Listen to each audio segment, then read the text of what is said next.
সিদ্ধাৰ্থ শ্যামকানু গ্ৰেপ্তাৰ হ'ল, কিন্তু ইয়াৰ পাছতো প্ৰশ্ন যে জুবিন গাৰ্গে সঁচাকৈ ন্যায় পাব নে নাপায়। এই মুহূৰ্তত মোৰ মনত চলি থকা আটাইতকৈ ডাঙৰ প্ৰশ্ন তিনিটা হৈছে MMM, মায়াবিনী, মোবাইল, মেডিচিন। হয়, এটা এটাকৈ জানো আহক। প্ৰথমটো হৈছে মোবাইল।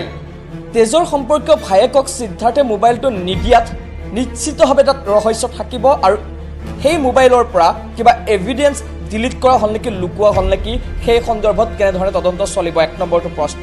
2 নম্বৰটো ডাঙৰ প্ৰশ্ন হৈছে মায়াবিনী। স্পটিফাইত হঠাৎ মায়াবিনী আপলোড হ'ল আৰু হঠাৎ মায়াবিনী ডিলিট হ'ল। এয়া সাধাৰণ কথা নহয় যেন আমাৰ সাধাৰণ মস্তিষ্কই কয়। এই ঘটনাটো তদন্তৰ আওতাত আহিবনে নাই আৰু কেনেকৈ আহিব। আৰু তৃতীয়টো আটাইতকৈ ডাঙৰ প্ৰশ্ন হৈছে মেডিচিন।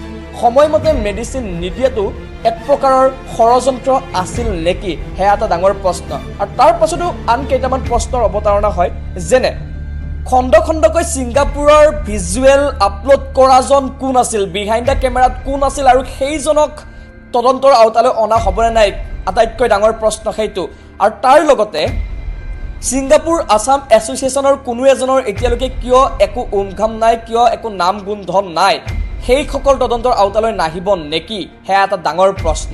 আৰু আটাইতকৈ শেষত গুৰুত্বপূৰ্ণ কথাটো এইটো যে ন্যায় কি, আপুনি মই সমগ্ৰ ৰাজ্যই জাতিয়ে বিচাৰি থকা ন্যায় আচলতে কি, এই ন্যায়ৰ সংজ্ঞা কি।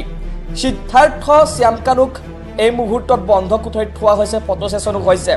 সিদ্ধাৰ্থ শ্যামকানু যে দুদিনৰ বাবে হ'লেও জেইললৈ যাব, তাত নিশ্চয় কাৰো একো সন্দেহ নাই।